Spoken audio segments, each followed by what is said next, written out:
My name is Jill Marlowe, and this is my story. When I was in elementary school, I was that girl that played with Barbies. But mostly I was into building my Barbie houses. I was all about optimizing my Barbie dream house. I used to take it apart, rebuild it from parts of other things. Between that desire to build things, optimize things, and tweak things, and figuring out that I was really good at math and science, I kind of stumbled into engineering. I fell into engineering because I was good at math and science, and also because I think I grew up on the Chesapeake Bay sailing. Seeing the wind go over the sails and figuring out how to trim them and optimize, how fast we were going. So when I went to school and went to engineering and had to choose which discipline, I chose aerospace. So the biggest influence on my life, I think, have been my parents.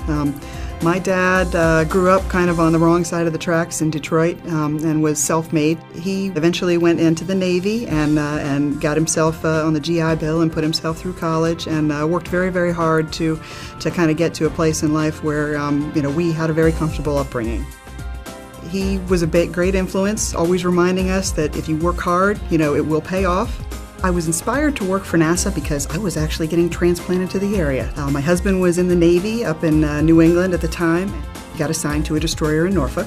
And I was working on my master's degree, and in one afternoon sent a bunch of resumes out. Got a cold call from a guy that eventually was my boss and my first mentor here at NASA. And by the end of the first conversation with him, I was totally intrigued. I just never thought I would work at NASA. By the time we got done with that conversation, he invited me on a plant trip. Coming here and meeting the people and seeing the range of challenges that people were working on, space flight instruments, thinking about climate change, big stuff that mattered. I was sold. I wanted that job bad, and I eventually got the offer, and the rest is history.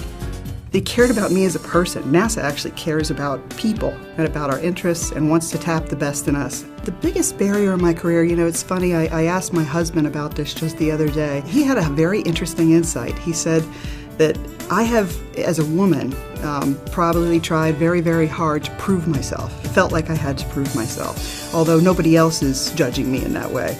And what he said is I work at a crazy pace as a result. And I sometimes get frustrated with people maybe not keeping up or not working at the same pace. It's interesting because I've never had that insight at all.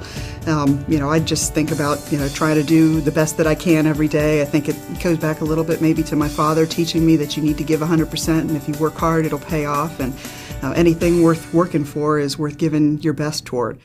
The happiest moment of my career, people tell all kinds of stories about launches of a big project. But I would say that my happiest moments are really when, I'm working with a particular person and they're chewing on a problem and they cannot figure out how to solve it, and we'll sit down and have a conversation, and through that I can watch the wheels turn and they get unstuck. And it's just those little moments really that I feel like those are the times that people will remember.